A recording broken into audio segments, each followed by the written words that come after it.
Thank you for tuning in to CITR 101.9 FM. You're listening to Democracy Watch, the News Collective's weekly news report. We bring you alternative and undercovered current affairs coverage from Vancouver and the Lower Mainland. I am Olamide Olaniyan. I'm Christina Song. And I'm Samuel Jones. I'm Alex DeBoer. And I'm Gary Jarvis. And I'm Lyndon Wong. It's Thursday, December 13th at 5:03 p.m.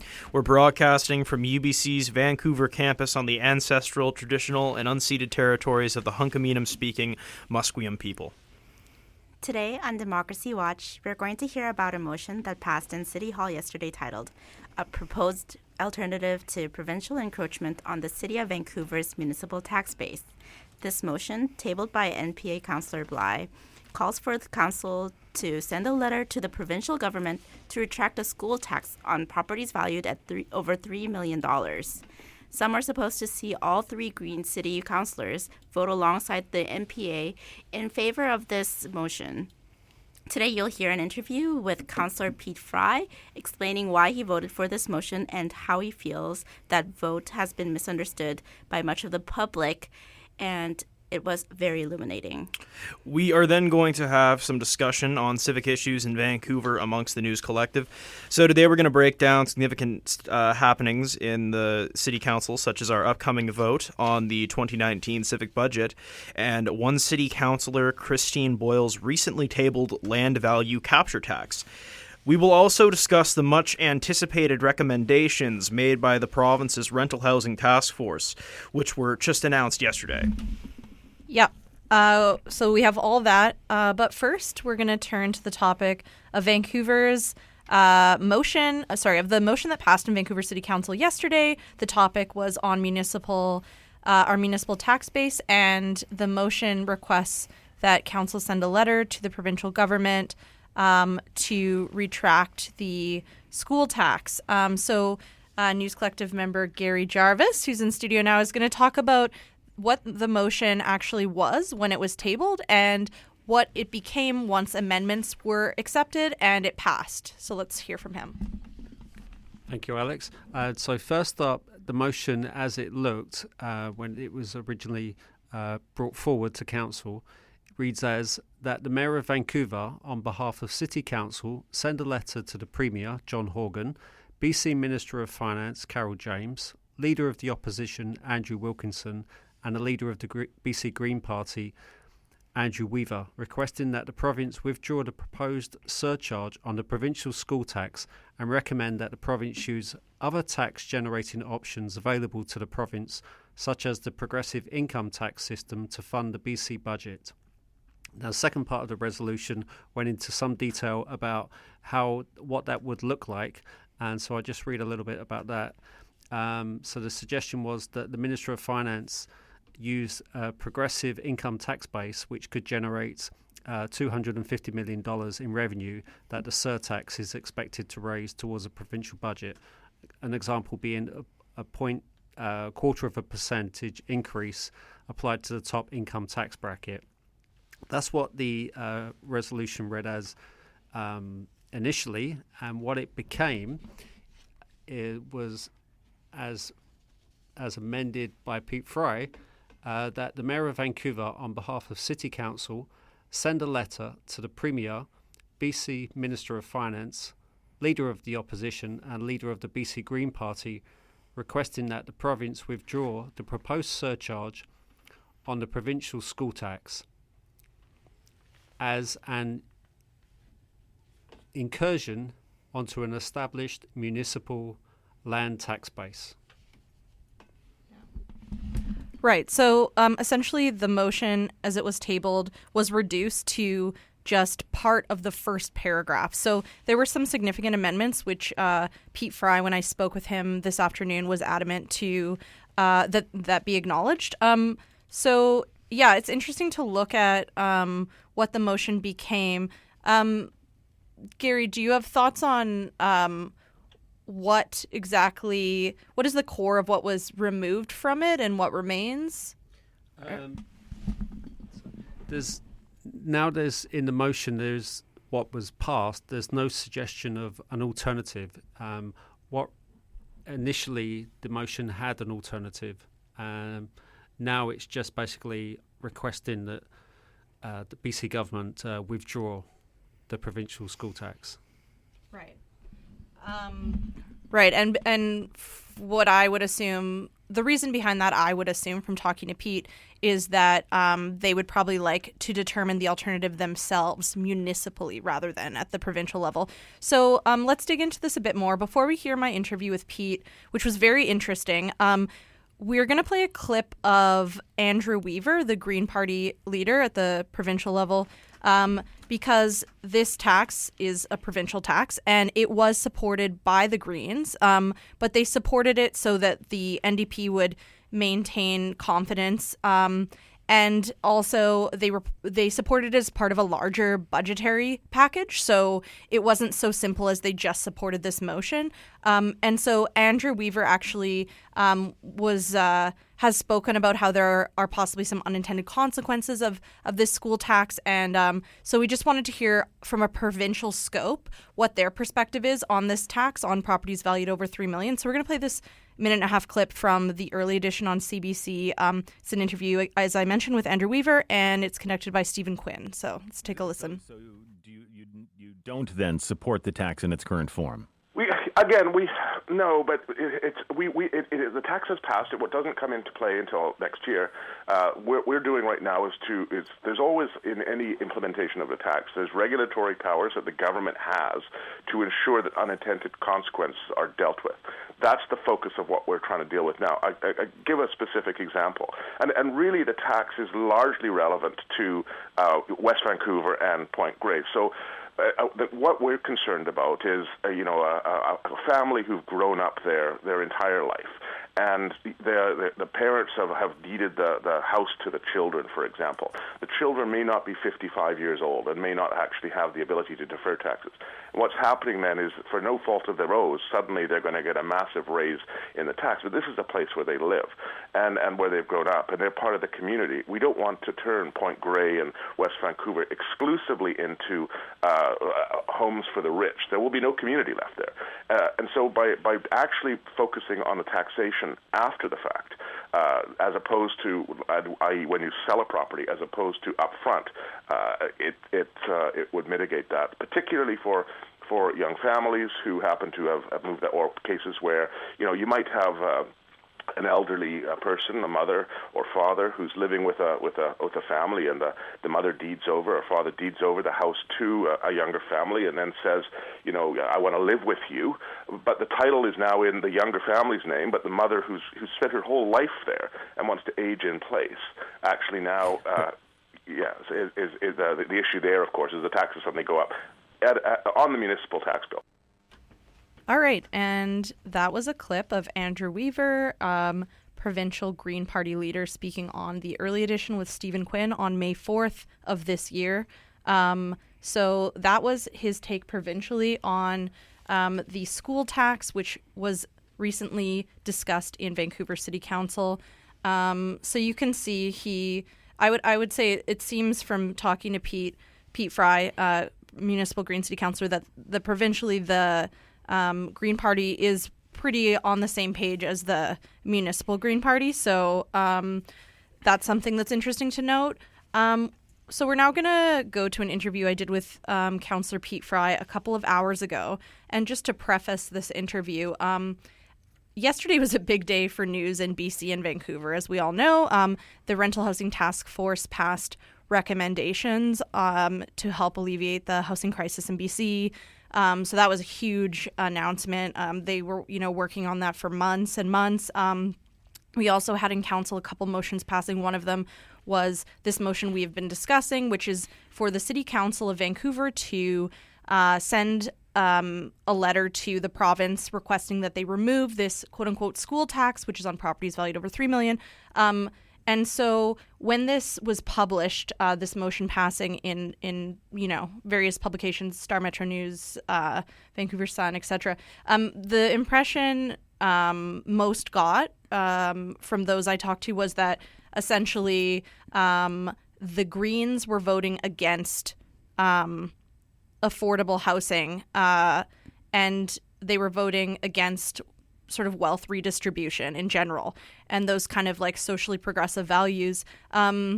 After I analyzed the motion a bit more thoroughly and talked to Pete Fry, I found that it wasn't quite that simple. And in fact, voting for the motion, according to Pete Fry, was a way for the Green Party to vote for taxation and the allocation of tax funds to actually be done through the municipal government rather than through the provincial government, because right now the tax goes into the provincial government, it goes into their general revenue, which you can argue, although it doesn't have a line in the budget that says for affordable housing, it does, some of that money does go to build affordable housing. It's just not easy to keep track of. It's not as transparent. And basically, Pete Fry feels that he would like to see the city of Vancouver have control over those funds and where they go. And he would like to see more affordable housing built. And he isn't against a tax of this nature. It's just who is controlling it, which is the provincial government. So that was very interesting. But let's go to that interview now, and you can hear it from Pete Fry in his own words. Here we go. We're recording now. How are you today? I'm good, thanks. I had finally a little bit of a break today. I had no appointments this morning. Oh, that's nice. That's nice. You had a busy day yesterday, so. Well, it's been just nonstop busy, actually. Mm-hmm. I mean, a few of them have been like 8:30 in the morning till 11 at night. I believe it. Yeah. So, and now we're here. We're doing a little staff meet and greet, and then we're doing some budget conversations, trying to get to the bottom of where we're going to land on the budget, which is obviously a pretty big consideration moving forward. Absolutely. So I wanted to talk to you today about the motion that passed yesterday, which was tabled by Councillor Bly. The motion is titled A Proposed Alternative to Provincial Encroachment on the City of Vancouver's Municipal Tax Base. I'm wondering, why did you vote for this motion? Yeah, well, and to be honest, I wouldn't have voted for the motion as it was originally framed. And certainly we heard a lot of, we had speakers to this beforehand. And I'm not sure if you had a chance to be in the audience or see the video. Sadly, I but didn't, yeah. Yeah, you didn't? Oh, sorry. No, well, I called out a number of the speakers that had shown up because there was a real disconnect that was displayed there between the privilege and wealth and land ownership issues that are front and center in this conversation. And there was some legitimate hardship cases. There was, people who weren't going to be able to refinance, and hit with a $20,000 tax increase or whatever it was. And I recognize that, I'm cognizant of that. But a lot of people in the same breath would talk about how they didn't feel that they should, have to subsidize other people to live in the city, and if they couldn't afford to live here, they should leave. And just, really hypocritical stuff. But for me, where the rubber really hits the road, and the motion as was passed was heavily amended. I submitted a pretty significant amendment to it that basically removed a lot of the language and really just brought the focus back to the notion that this is an encroachment on the municipal tax base. Yeah, now, can you talk about your amendments? Yeah, I'm not looking at it right in front of me, but basically I struck the whole second clause from the therefore be it resolved, and I added, in the first clause, I added a very specific language about this letter reflected it's an encroachment. I scrapped some of the stuff about income taxes and just focused on the idea that this is an encroachment into our established municipal land-based taxation. So the issue really, in a nutshell, is, Vancouver's been trying to get more powers to extract value from land in the forms of taxation and have more discretion over that kind of stuff for quite a while. We are entirely limited by the Vancouver Charter, and so we're at the mercy of the province to make those decisions. So the province doesn't allow us the discretion to say to have two different residential classes for like different types of property, more expensive properties, for instance. We don't have that discretion. We don't have that ability. We have one residential class, and we have to apply the mill rate to them equally, whether you're, in a small condo in East Van or if you're in a multi-billion-dollar mansion in Belmont Drive. We don't have that discretionary power. So it's a bit frustrating when the province could come in and arbitrarily apply the surtax which, talking to, financial experts and stuff, the surtax is expected to net anywhere from $150 to $200 million in 2019. And that's money that's leaving our jurisdiction, and it's not addressing the critical needs that we have here in Vancouver. And so for your listeners, in case they're not familiar, that the school tax is only the school tax in name only. It doesn't go to schools. It doesn't go to local schools. It goes to general revenue in the province. So in essence, this money is going into a giant pot of the province that on the one hand would be theoretically funding, housing and childcare and schools across the province, but it's also funding things like Site C and LNG subsidies and eliminating tolls on the Fraser bridges. Right. So, and of course that's true. The tax goes into general revenue, but definitely the NDP is building some housing with that. So, how you think it's extremely important that we be able to track exactly how much of that tax is going into housing? Well, the city of Vancouver could be in a position to build housing as well if we had that money. And I think that's the point, is that I think as a city we would be equally well suited to determine how we would like to extract value from land. So your issue directly impacting my issue fundamentally is the encroachment into our municipal tax base. Right. So it's not so much the tax itself, because you were in favor of the rent freeze during the election, which is less the rent freeze, but definitely more. I was in favor of. You were talking about the tenants union. Yeah. Yeah, I don't think I supported the rent freeze, but the idea of a surtax on more expensive properties, yeah. And I think actually I put in that response the caveat that it had to stay in the city. Yeah, I'm just looking. It says in this article from the Georgia Straight, Pete Fry, that you stated if elected, you would approach the provincial government to enact a 4-year rent freeze. Oh, sure, yeah. Well, that's basically asking the province to do something that they'll never do. Right. We know from the new Renters Task Force report that the province isn't interested in doing stuff like that. So yes, we did learn that yesterday. So you would be in favor of having a similar tax on perhaps high property values properties over $3 million, like the school tax, if in fact the revenue went directly into the Vancouver government so that they could build affordable housing? Yeah, sure. Well, or given, I wouldn't necessarily 100% commit to what you just described, but yes, I would prefer that the city had the power to extract,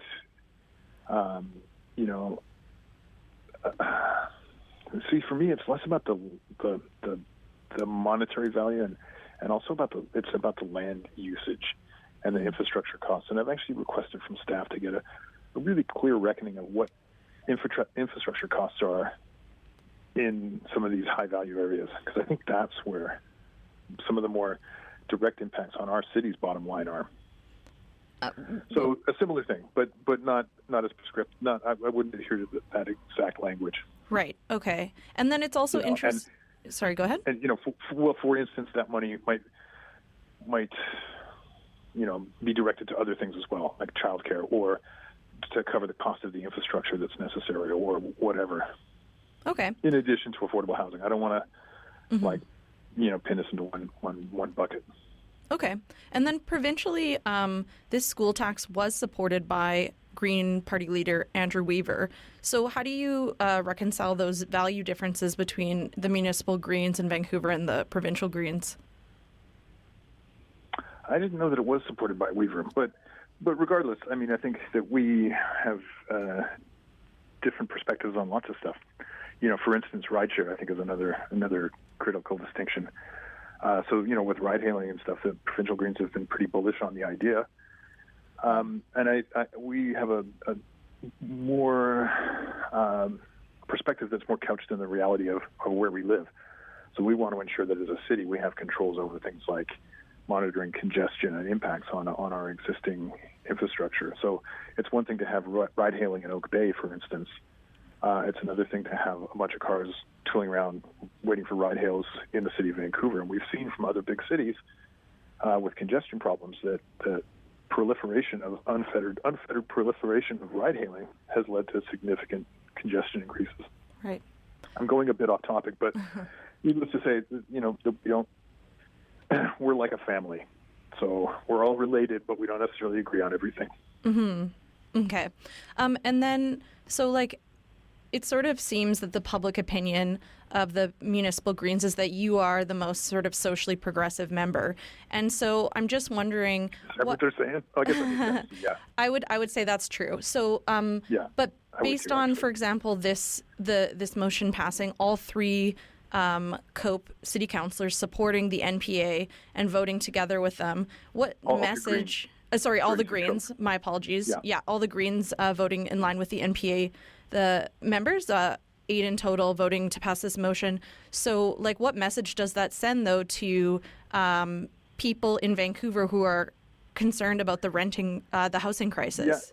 Yeah, and I posted something on, because what I realized afterwards is that people don't get the full nuance of the debate that went on and the conversations that went on and the statements that I made, and even the fact that it was even amended, and how those amendments went down. So I'm realizing that I have an obligation to be more transparent in articulating things after the fact.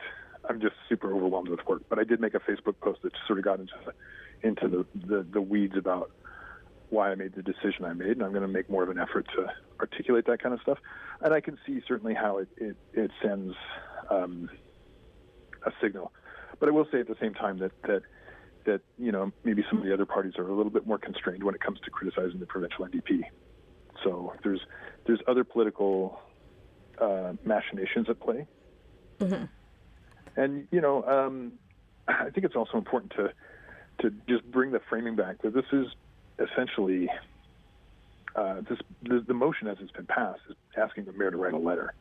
Mm-hmm. And I think therein lies what this is really about. Is the province has a number of revenue generating tools at their disposal. They have income tax, they have royalties on land, they have speculation tax, they have property transfer tax, they have sales taxes, liquor tax, marijuana tax. They have lots of taxes. As a city, we only have our one tool, which is, we have two. We have licensing and fines, and we have property tax. But property tax is the lion's share.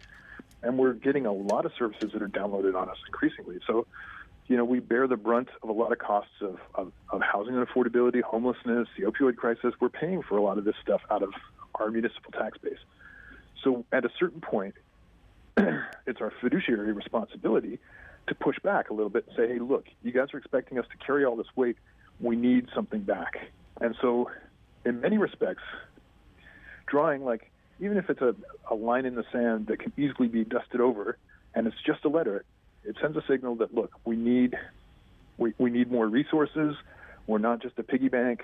The reality is that this, $3 million plus school tax only really applies to a few jurisdictions in the entire province. And here in Vancouver, we also happen to be, it impacts us heavily, and we also happen to have a lot of concurrent social issues that are almost directly related to housing unaffordability. So things like homelessness, things like the opioid crisis, So you're saying this motion is a signal to the province to give more financial autonomy to the city of Vancouver in order to deal with its housing crisis and other crises like the opioid crisis? That is the gist of what I'm saying, yeah. Okay. Or the autonomy for us to, we don't have the ability to do a lot of these kind of taxation. We're very constrained here. And I think if we had more power to do more things like that, and the Vancouver Charter is an old document that's very antiquated in throughout it, and we can't amend it without the permission of the province. Yep. Right. So if this tax, so basically what you would like is to have a tax on perhaps property, high valued properties, but that revenue go to the city to allocate for housing and other important issues, rather than it go through the province into general revenue. So one of the things that I personally have been talking a bit about, and I'd like to push forward on more, is the ability for the city of Vancouver to assign our own property classification. So as it stands now, property taxes, basically BC assessment, which is a provincial arm, comes in and assesses the value of a property and assigns it a classification, which would be residential, commercial, industrial, religious, supportive housing. There's about 6 of them. And if we had the ability to add our own additional property classifications, so maybe we have like a luxury home classification and a regular home classification. Maybe we have, a rental housing, like a below market rental housing classification. So the ability to sort of finesse that kind of thing a little bit more so that we have more tools in our bucket to build what we need for our city to thrive. So, yeah, it does come down to a degree of autonomy. And I mean, it's not exclusive to property taxes. The Vancouver Charter covers a lot of stuff that we can and cannot do. Right. I think that makes sense. In the end, though, I would still say that public perception of this is from those who are more on the left and more in favor or fighting actively for tenant rights, such as the VTU. This sort of sends the signal that the Green Party is not on their side. So what actions will you take in the future to make it clear that that's not the case? Yeah, I mean, I think taken in isolation, it might look like that, yeah. But, I mean, I think it's also worth noting that same day we passed a motion for more modular housing, asking the province for more modular housing. We passed a motion for the province to adopt the ABC Poverty Reduction Plan. I personally worked incredibly hard on that renoviction motion to try and kick that through the goalposts. Like, yes, taken in isolation, and there's so many, there's a myriad of factors, right? Like there's politics woven into politics here as well. So, the one lesson I really take away from this is that I need to do a better job of articulating what it is I'm doing and why, because allowing it to just sort of come out through a couple of lines in a media article or on social media or what have you doesn't necessarily get as nuanced, and that's clearly something that needs to be better articulated. But fundamentally, this for me was never about protecting rich people, and I see that that's how it's characterized, which is a sort of simplistic view of it, but I can certainly see how that it looks that way. Right. Well, thank you very much for your time, Pete. It was really great to talk with you. Okay, cool. Nice to talk to you, Alex. Yeah, thanks so much, Pete. Take it easy. Bye. Take care. Okay. So that was an interview I did with Green City Councillor Pete Fry this afternoon. So hopefully people listening found that interesting, and I hope it added a bit more. Riveting. Thank you, Ola. Thank you. Okay, cool. And I hope people found it added a bit more nuance to this conversation. I don't want to espouse any personal views, but I will say that I agree that the way this motion passing was portrayed in the media I read was quite simplified compared to actually what the intent behind it was. Whether or not the action behind it is satisfactory to different demographics, different folks who have vested interests, but it definitely became a very partisan issue. Like, it was portrayed sort of as, if you are wealthy and you are a property owner, this is a good thing, and if you are not, if you are middle or lower class, you're not a property owner, you're a renter, this is bad. And I think what Pete says, and again, I don't know, I'm not saying that the action results will reflect this, but his intention, what he said was that the Greens and himself in particular want to send a message to the provincial government that they want to collect their own taxes and allocate them accordingly, and that he is not actually against the redistribution of wealth, and especially redistributing wealth from the wealthy in order to build affordable housing. So I don't know. That's what we got. Yeah, no. I mean, you are right in saying that, the way it was covered was definitely more partisan and really echoed loudly like that, right? But yeah, just very simple. Yeah, it was just very this happened.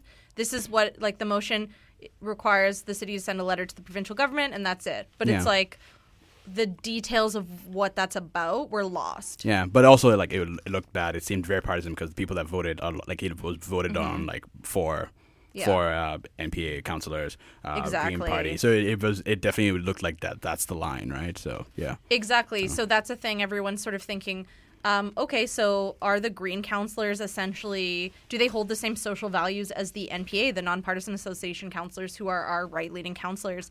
And I mean, that's the funny thing about the Green Party, right?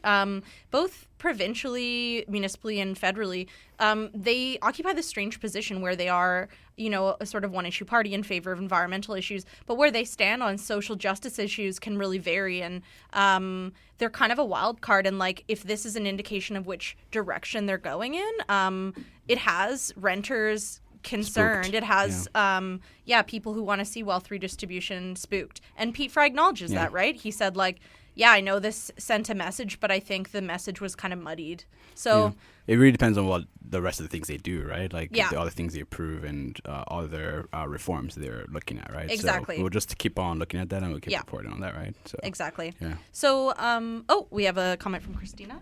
But I have to say that I don't think the onus should solely go to the media organizations that covered this news story. I think it should also be on the part of the counselors who didn't really quite represent themselves very well, and that's pretty much like their job as well. Yeah, that's true. Yeah. And just the shoddy coverage or representation aside, I think the idea of like leaving it to municipalities, it's very valid. Of course, they need tax revenue. Yeah. But at the same time, we're not going to see the same kind of like tax revenue across province if we leave it up to the municipalities, because some municipalities will not vote to increase taxes on their wealthier landowners. Yeah. And for Right. example, there are a lot of properties, for example, in Kelowna, in the suburbs around Vancouver, who probably will not be raising taxes on the wealthiest landlords. So you think that the provincial government should override the interests or like the preferences of municipal governments? I'm not saying that exactly, but I think that the redistribution of wealth has to have the widest possible reach. And I think maybe the provincial government stepping in and doing this might be the best way. Right, if that's what people want. If Wealth that's what people redistribution. want. But Obviously, I we think have no people in the perspective. Lower Mainland widely do prefer to have a redistribution. Well, I don't know. Okay, about maybe I'm that. biased. Yeah. I want I mean, redistribution, and okay. I don't live in Aren't- Vancouver. Aren't there numbers that like haven't I'm taxes to- not been really raised that much for like over a decade? And like, Well, I don't wouldn't- know. Like, I mean, yeah. Sorry, We're Yeah. digressing a lot Yeah, of into course, yeah. topics I don't think we're fully Fair versed enough, on. But yeah. I would say, I mean, the municipal government is about to pass an almost 5% increase on property tax, right? So, I mean, very sometimes, high. yeah, I mean, but like I think, Christine, I think that's a good point. Like, it's not solely on the media to represent motions and their nuances and their details. That also falls upon councillors. But Pete Fry did say that. He said one thing he learned from this is that he needs to communicate better. He did make a Facebook post you guys can check out if you want to look on his page about why he voted for this motion in detail, which goes over some of the things he talked about with me in the interview you just heard. But yeah, it's totally also on councillors and the city of Vancouver to communicate to the public what's going on, in addition to the media, but the media does play a large role. So anyway, we're going to take a short break and hear a couple commercials, and then we're going to come back to hear more about some civic and provincial issues in BC, such as the Rental Housing Task Force recently announced recommendations, as well as the Vancouver City budget, which is being voted on December 18th, I believe, and Christine Boyle's proposed land value capture tax, which is very interesting. So you're listening to Democracy Watch on CITR 101.9 FM. We'll be right back after the short break. When you join Balloon Club, we guarantee that you will be able to make a balloon poodle within the first day. Here at the UBC Ant Club, we just like to talk about ants and compare ant farms. It's really cool. Paperclip Club is all about, well, paperclips mostly. At Blah Club, you can blah blah, blah blah blah blah blah. Explosions. There's only one club worth joining at UBC, and that's CITR 101.9 FM. We got free tickets to shows, whirly pops, professional help in all types of audio engineering, passes to festivals, crazy parties, live band swag, all types of crazy people. Our programming manager rides a motorcycle. There's freestyle rapping, Nardwar the Human Serviette, the vinyl and record libraries, Discorder magazine, free studio recording, and it sure beats the hell out of Paperclip Club, which is a thing that I just made up because I work at CITR. So come check us out on the floor of the Student Union building. We got all types of crazy shit for you to do, or check us out online at www.citr.ca.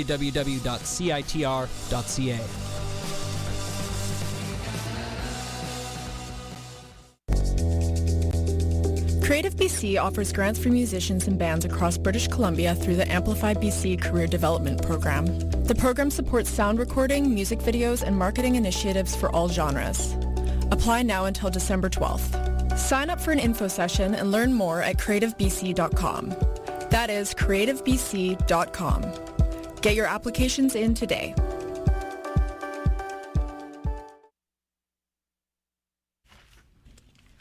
And we're back. You're listening to Democracy Watch on CITR 101.9 FM. We've been hearing some Vancouver Civic issues on today's show, and we are now going to talk about the City of Vancouver's 2019 budget. Just go over some of the items in the budget. The budget was presented to council a few days ago, a week ago, and someone can correct me on that. And it will be voted on December 18th, I believe. So let's take a look at what's contained in the 2019 budget. So I've got the budget up. The first one of the first things that they mention is that they want to increase the housing supply and affordability and improve availability and supports for renters and vulnerable citizens. That's on the key priorities on page 2 of one of the documents that's on the Vancouver City website, actually, if you're interested in checking that out. So what are the sort of things that they're going to do to help vulnerable people? That's one of the main points. Just trying to pull up the document right now. Sorry about this. Yeah, no, this first item is supposed to really tackle the housing crisis in Vancouver in particular, kind of like a little bit of other municipalities in BC as well, but it's mostly meant to be focused on Vancouver has one of the highest levels of homelessness, but also high rents, and also a lot of problems with renting and rent evictions, and there's a lot of other policies that they're kind of considering for that kind of stuff. Yeah, so one of the things that they mention is, and something we've talked about on the show, is the empty homes tax program, and how they're planning on allocating the money which has been earmarked for affordable housing initiatives. They are trying to sort of open up the rental properties that are going to become available to Vancouverites, and trying to sort of make sure that the scarcity of property doesn't get too low. And we sort of saw that with council just a couple or so weeks ago, talking about how sort of voting against, what was it? I'm so sorry. I was trying to find it. And we sort of see that, with council amending, what was it? I think it was motion D, or a part of motion A in Jean Swanson's motion, rent evictions and demevictions thing that she put up, which was to sort of delay the tax on sort of go talk to experts and that sort of thing. So what you're talking about is that motion that Jean Swanson put forward, which passed recently in a very watered down form, which is a motion to protect renters against rent evictions and aggressive buyouts. So that's an example of a type of motion the city might be more willing to pass with this new budget. Let's talk a little bit about the property tax increase that this budget has proposed. It's gotten a lot of media attention. The increase is 4.9%. I think, Gary, you've taken a look at this. Maybe you can say a few words about that. Sure. Yeah, I had the opportunity to look in the today's Courier, actually, Vancouver Courier that came out, and there's some details in there from a piece by Mike Howe, and he just talks about the tax increase, if approved, would mean a $108 tax bill for a home assessed at $1.8 million. The owner of a median business property assessed at $855,000 would pay an extra $193. So that's some and the mayor, he goes into some detail to talk about the what the breakdown is of the 4.9%, in the sense that some of it is actually allocated to inflation and the payment of collective agreements. So that would be like the QP unions in the city and also police and fire. So that, the piece has some detail about that. Yeah, that's interesting. And so, I mean, we have all this stuff in the paper, in our papers about this 4.9%, almost 5% property tax increase, in addition to all this conversation about whether or not we should keep the provincial school tax, which we were just talking about. So basically, wealthy people are saying, like, we're being taxed to death. That's the message they're sending. Other things in the budget are to maintain and improve operations and service levels. I believe there is a proposed increase to the police budget, which I think Jean Swanson is rallying again. Christina has an objective comment to make. Very objective, but you said that they're being taxed to death. But that's what they say. I didn't say that. I know. I make no personal opinion. But I think a more correct way would be taxed until death, because a lot of people can defer their taxes until they sell their homes, or probably until when they're dead and their property is being sold. Because if you're over 55 or under 18, you can apply to defer your tax payments. So people who are saying, boo-hoo, I can no longer afford to live in a home that I've lived in forever, it's blatantly untrue. And I think they're really glossing over the fact that they can do this. That was well said. You did a really nice segue there. Thank you. Not taxed to death, taxed until death. Did everyone notice that? Christina's song. Gary, you have a comment on something else in the budget? Yeah, just to jump back to what you were mentioning about the police, their collective agreement, which is the document which bargains their terms and condition of employment, is up for review. So they're going into bargaining in 2019. So that's going to be a big budget item for the city council. Yeah, and a couple of the city councillors are married to police officers, so they have to recuse themselves on those conversations. Two MPA councillors. Yeah. Oh. I was just speaking eyes. That doesn't go without saying. The budget also will be investing in public safety. So we just talked about that a bit. Police and fire. Yeah, Sam wants to make comment here. Yeah, they're going to be hiring more police officers and additional firefighters. They're going to focus a lot on safety in parks. Another part of the maintaining and just to go back a bit, maintaining and improving operations and service levels actually has a lot to do with cleanliness of streets. Just litter pickup, and I'm wondering if it sort of seems like the city's moving in a more orderly direction in general. We're gonna hire more police officers, we're gonna get more firefighters, and we're gonna clean the streets up. It's very sort of orderly way of going about things. Is orderly synonymous with rule of law? No, that's way too intense.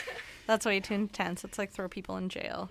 I'm pretty sure that's.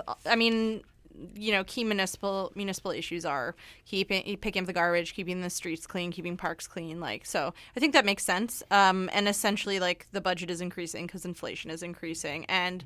I think one of the things that I haven't seen it anywhere written down in the press, but anecdotally, is that Kennedy Stewart is going to be saying that a lot of our budget is going to be going to, make improvements to the opioid crisis. Mm-hmm. And so having more firefighters, emergency responders is going to be helpful to that regard.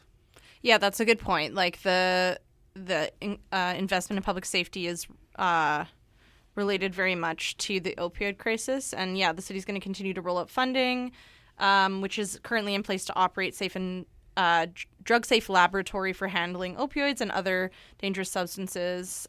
So yeah, that makes sense considering the crisis we're in.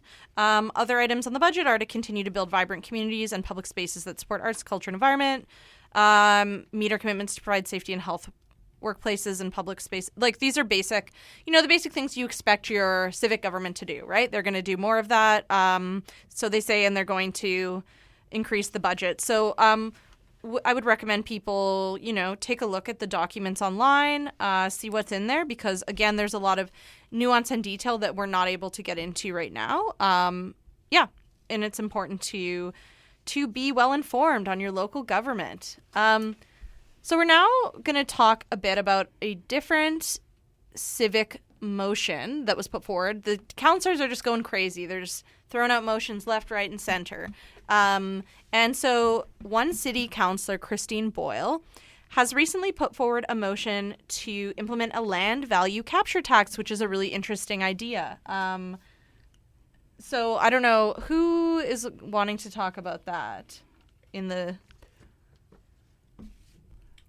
Okay. Yeah, it's just like an innovative tax policy, right? Where you kind of the kind of profits that you would gain from different well,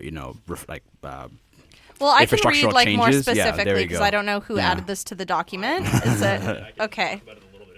Well, sure. Or you can read it. Whatever. No, you can read it. Yeah. So basically, the idea is. The language in the motion basically states there's a lot of wealth that's being generated by public roads, public services, parks, you name it, that's getting put up in certain neighborhoods that are going towards the property value of property owners. And so what we have right now is a CAC, which consists of contributions provided by property developers when city council grants development rights through rezoning. But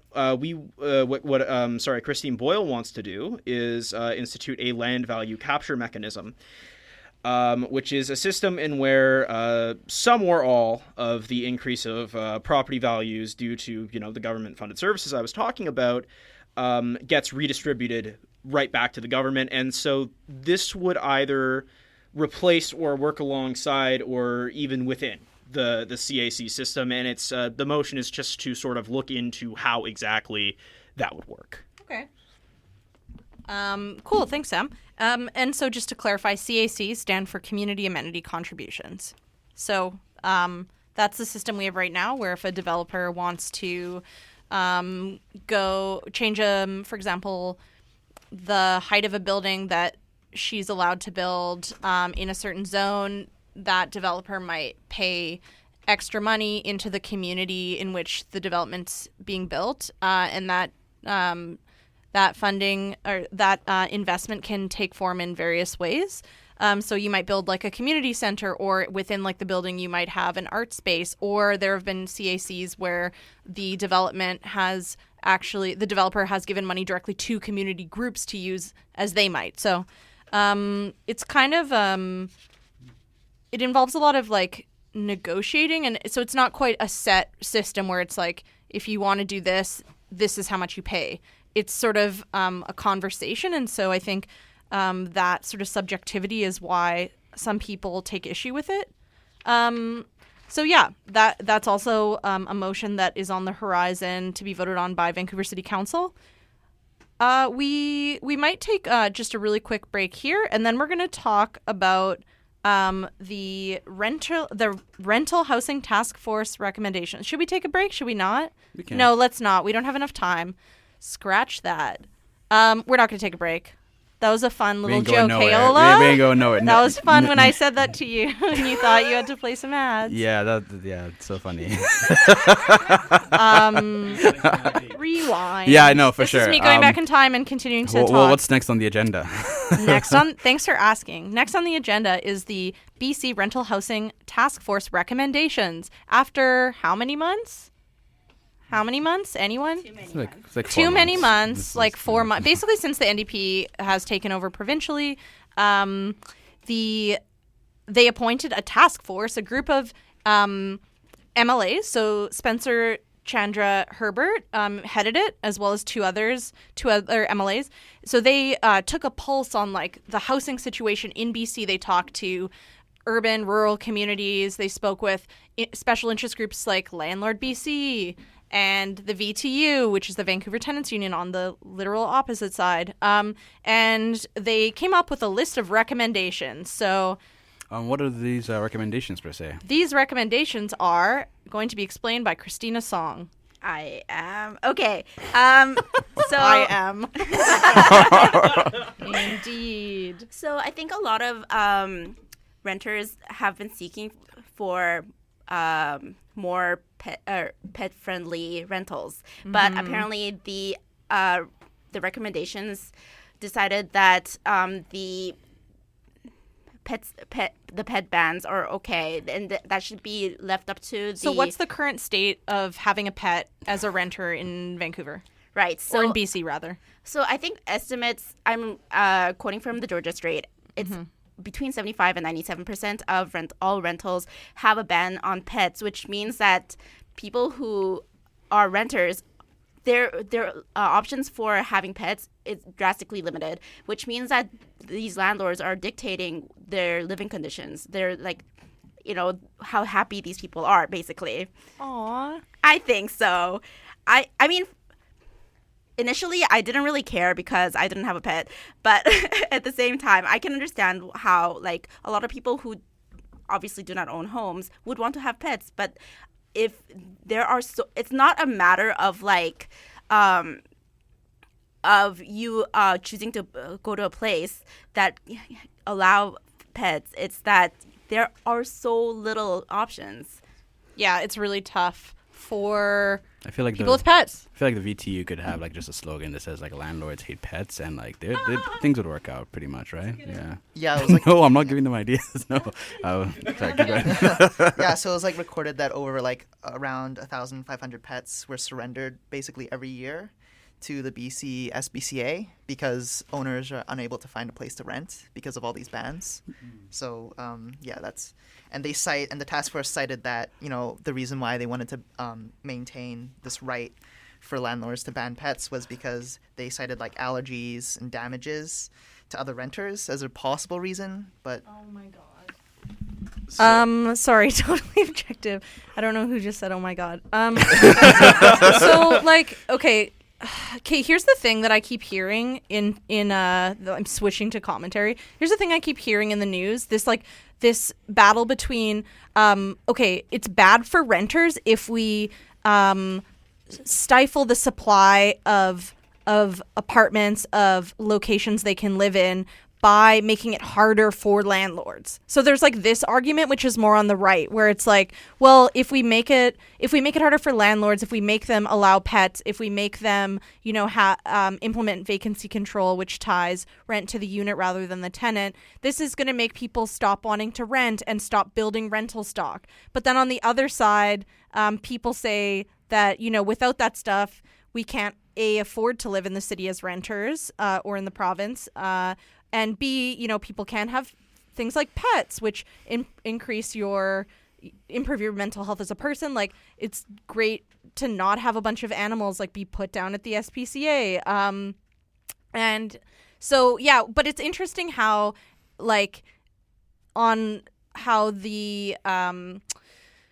how these sort of like restrictions are being framed by certain people as actually ways to help renters because they're keeping rental stock available. I think that's really interesting. It's funny because in Ontario, like it actually is like you can have a pet and it really doesn't matter what your landlord says. Like a lot of advertisements, it'll be like no pets, but there's nothing they can do. Like if you bring a cat or a dog into the house, and I think people still rent property in Ontario. Not an opinion, just a fact. I'm pretty sure they still have a fun time of that. So yeah. What about the other recommendations before by the task force? What are the other recommendations? So we also have the change in ability to have recourse for when somebody reneges on their rental agreements. So reneges, sorry, I don't know how to pronounce things apparently, and so I think that should probably be a better thing to have. That was part of the recommendations. That was less on the lame scale, unlike the other recommendations that it had.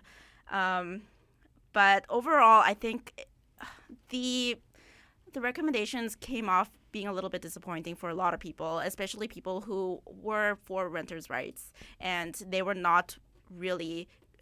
I don't think that they're going to have a really meaningful, or they're not seen as something that's going to have a meaningful impact on the state of rentals today. Yeah, and like many of the recommendations were kind of based around the residential tenancy branch and just kind of streamlining that. But I mean, at the same time, What does that mean? I think it's just to improve like stuff when basically these rights are infringed upon.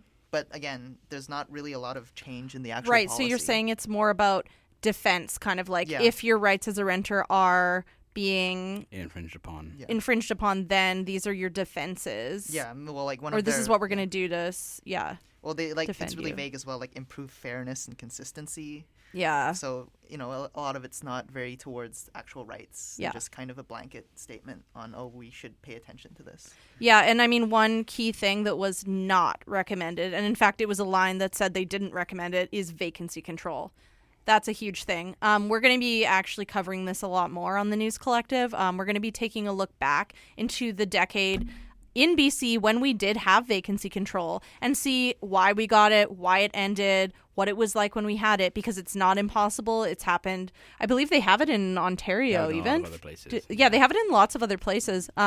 It's not that crazy. And yet in this housing crisis, it was not recommended by the Rental Housing Task Force. So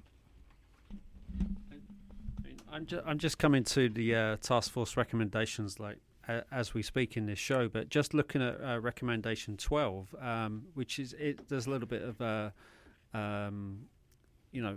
strength there for renters, because it says that it will make the residential tenancy branch more responsive, accessible, and proactive, with more opportunities to learn from and educate landlords and renters on their rights and responsibilities.